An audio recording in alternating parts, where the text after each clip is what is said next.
Have you ever shown mercy to anyone? The dragon faith worshippers? Or what about Tish's fingers? Ah! Salua wakes up after he is knocked out, and Orphan orders him to lead him to MacDougal. As Magic reassures Vienna of their safety, Orphan goes to MacDougal and exposes Salua for being an assassin. A fight breaks out and Orphan knocks out both his enemies at the same time. However, MacDougal tries one last resort and shoots at him, but his gun explodes as he falls down. During his dying moments, MacDougal says that he wants to become more powerful than the dragon race as he saw something at Kimlock that made him worry about the world. However, he dies before he can reveal what it was. Salua decides to leave the area as his enemy is dead now. Meanwhile, Cleome finds a little cat that the rangers identify as the child of a deep dragon. They get scared upon seeing the beast and run away from their mistress. Orphan tries to reason with the villagers after revealing MacDougal's intentions, but his words fall on deaf ears, and everyone starts to attack him. Then the deep dragon tells Vienna that he is going to destroy the village, and he offers her a chance to leave while she still can. Vienna tells Magic to get away from the village so that he can save his life, but refuses to come along with him. Magic is reunited with Orphan, who now has a gun to defend himself. They are concerned on a roof, but then Orphan teleports them to safety. Now the deep dragon arrives to cause destruction, but Vienna decides to reason with him. As the dragon begins his attack, Orphan tries a magic blast to stop him, but it does nothing. This is when the dragon reveals that Vienna had died when he found her, so he revived her to keep a watch on MacDougal. However, even with him dead, the villagers want to go to the heart of the forest, so the dragon decides that they do not deserve to live. The giant wolf tries to attack Orphan again, but this time he breaks free and figures a way to beat him. He uses Magic's powers and explodes the gun to knock down the beast temporarily. However, the deep dragon gets up and identifies Orphan as the successor to the Razor's Edge. He offers to leave, but says that he will still destroy the village and attacks Vienna as well. Then, Cleome uses his own baby to kill him in a tense sequence, but the dragon says that their freedom is unmanageable. Now Vienna decides to stay with the village, and Cleome brings the baby dragon along for the journey, also giving him the name Lecky. Having defeated the deep dragon, Orphan thinks back to a memory where he is instructed by Forte to defeat Childman. He wakes up from his dream, and then the team reaches the Tower of Fangs. As they make their way into the city of Tafren, an evil sorcerer plots his next move while spying on them. Meanwhile, the Council of Elders discusses the issue regarding Azali and the damage she caused in her dragon form. A flashback shows us how the dragon had killed all of Childman's sorcerers apart from Harsha, and then Letitia is told that Krylancello is still alive. She refuses to believe this, but Forte reassures her that he is going by the name Orphan and tells her to go look for him.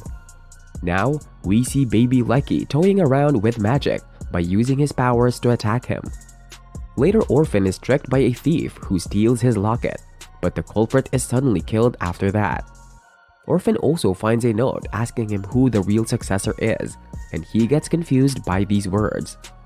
At that moment, the team is attacked by the sorcerer villain, and even Orphan is overpowered by his magic. Luckily, Lecky uses his deep dragon powers to protect Cleome from any further damage. However, things get tricky when the opponent smacks away the man and is about to attack Cleome. But Letitia comes to the rescue by throwing a knife at him. In an absurd revelation, everyone is shocked to see the mysterious assassin is actually a clone of Orphan and refers to himself as the real Krylancello. The villain realizes that he is outnumbered, so he teleports away to safety. Now Letitia takes the team to her massive mansion, where they can find a cat named Nora that Orphan claims to be his. Although he is disappointed when she hisses at him for showing affection. Cleome and Magic check out a photo album from the time when Orphan was Krylancello, and they joke with him. But then, he notices Letitia leaving and goes after her. She says that she wants to take Orphan back to Forte at the tower, but he refuses to do so, and it makes her angry. Later, Orphan thinks back to his last encounter with Azali and wonders if he should tell Letitia the truth about her. However, he is interrupted when his clone arrives and taunts him by saying that he is not the real Krylancello anymore. Meanwhile, Letitia goes to Forte and reveals that the mysterious assassin looks like Krylancello, but is only an imitation. Orphan refuses to accept his opponent as his former self, but the villain counters that he is better suited to the legacy he had left behind. The villain teleports again, and we see that Cleom was spying on them the whole time. Orphan is lost for words as he tries to understand what is going on, and he thinks back to some of the lessons Childman had taught him. Later, Letitia's students, Tiffis and Patricia, meet Orphan and mention the dwarves misusing his name. So he goes to teach them a lesson. It happens to be Letitia's birthday, but she celebrates it alone and thinks back to one of her happier birthdays with Orphan. She takes on Harsha and Comicron in a duel and defeats them both, after which Forte interrupts them. He teases Letitia later when they are alone, and mentions that she is underestimating Krylancello, as he is simply going easy on her when they fight. His words prompt her to challenge Krylancello once more, but she forces him to use his true powers this time. Krylancello gives Letitia a taste of his strength as he stops the facade and defeats her with just one punch. Back to the present, Orphan meets Letitia and talks to her about the fake Krylancello. She laments over how Childman has disappeared, but Orphan is conflicted about telling her the truth regarding her master and Azalee. Meanwhile, the fake Krylancello spots Cleom with the dwarves, so he kidnaps her and Lecky when she is most vulnerable. Letitia has an argument with Orphan because she knows that he isn't telling her something, but the others arrive to inform them about the kidnapping. Letitia realizes that this is a trap to lure out Orphan, and it leads to a conflict between her and Magic. Orphan gets annoyed but is certain that his clone will not kill Cleom, so he sets out to find her. Later, Magic is told by Tiffis that Orphan had once almost killed a messenger back when he was Krylancello, and it was this incident that led to him getting banished from the 13 Apostles. However, Magic refuses to believe that Orphan would be responsible for such a crime and walks away from the scene. Meanwhile, Orphan goes looking for Cleom, but laments that he will never be able to reach Childman's level. He becomes reckless in his pursuit, and then he runs into the fake Krylancello. They get into a brief encounter, and the clone seems to be enjoying himself, but then Orphan mentions Azalee's name, so it triggers the assassin. This prompts them to engage in a fierce duel, and Orphan comes out on top of this one, as he manages to catch his opponent off guard. They go for round 2, and Orphan seems to dominate again, but Krylancello suddenly gets up and brutally attacks him. Orphan recovers from the blow, but then Krylancello summons a sword of Beltanders and reveals that he is actually a killer doll created by Azalee.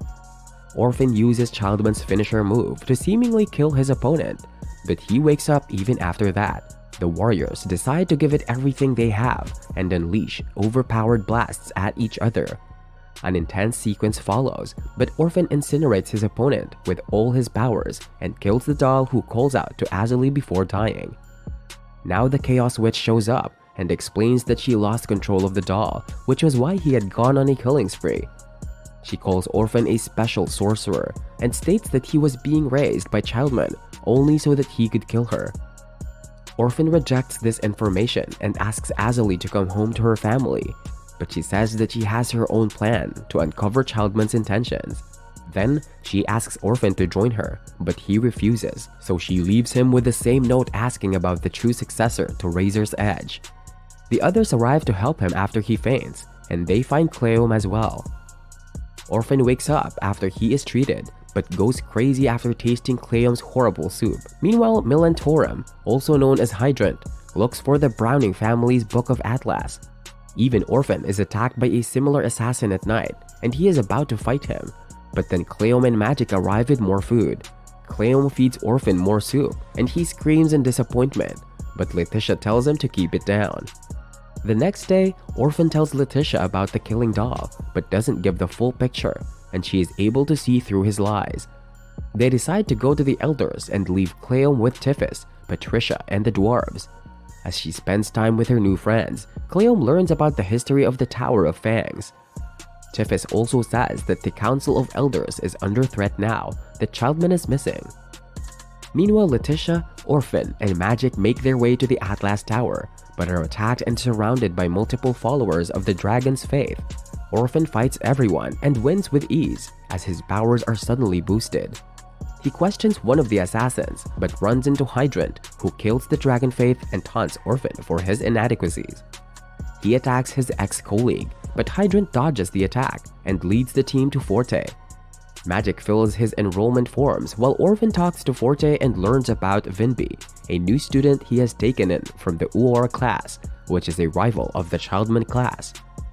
Orphan is against this, but Forte reveals something more important when he says that someone has been killing all the Dragon Faith members. Orphan suspects foul play and goes to look for Hydrant, but runs into Aurora Curlane, with whom he has an argument over their past differences. Orphan threatens Uor, but he says that he shouldn't make him his enemy. Forte surprisingly refuses to meet Letitia, so Magic completes his enrollment and the team heads back home. However, Cleome is injured by the same assassin who had attacked Orphan in the night. Orphan wants to avenge Cleome, but Letitia insists on finding the culprit by herself. She follows the assassin to a secluded area and walks up some stairs, after which she is confronted by Swain and Hydrant. She is surprised by this betrayal, but decides to attack both of them at the same time. Meanwhile, Orphan heals Cleome with his powers and notices the explosions coming from the battle. Letitia struggles against her opponents and is about to be kidnapped, but then Azalee comes to her rescue and drives the assassin away before Letitia faints from her wounds. Orphan arrives after the villains make their escape, so he takes Letitia back home.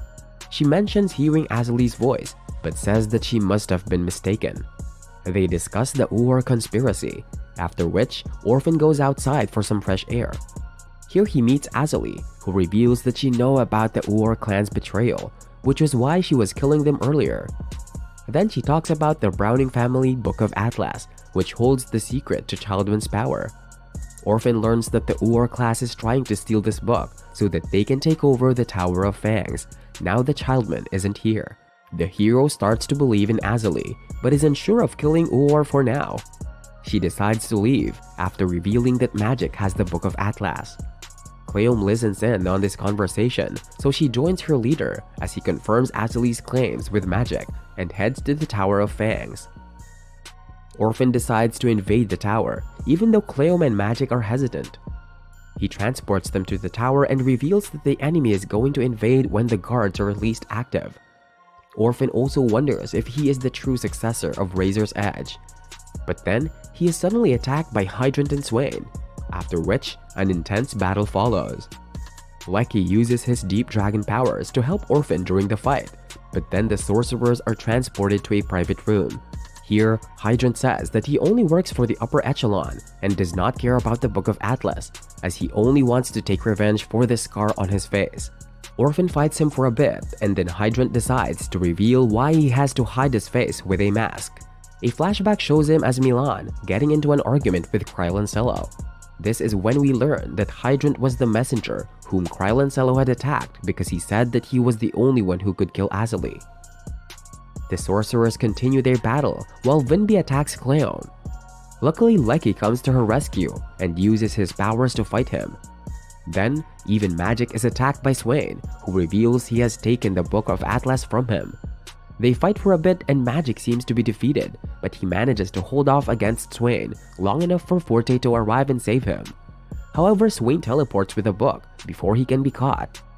Now, Orphan dominates against Hydrant and is about to burn the rest of his face, but Cleome teleports to the scene and explains how she knocked out Vinby the same way she usually defeats her opponents.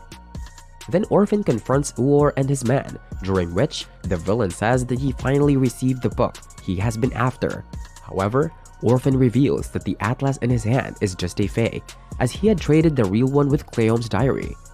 This upsets Uor, and an intense battle follows, but then Forte arrives with orders for Uor's arrest. That's when Azalee appears, and we learn that she was planning this moment with Forte right from the start. Uor attacks the Chaos Witch, but Orphan stops him and defeats him with Childman's finisher move. Azalee uses her powers to wipe out the enemy's memories, and then they are arrested. The next day, Azalee gets her hands on the real Atlas and finds a treasure chest that she uses to boost her powers. She tells Orphan to meet her at Kimlock, because the world is going to end and he will be crucial towards stopping it. And that's the end of Season 1. Like, share and subscribe if you want to see Season 2 as well. Hit the bell icon for more notifications. I'll see you later!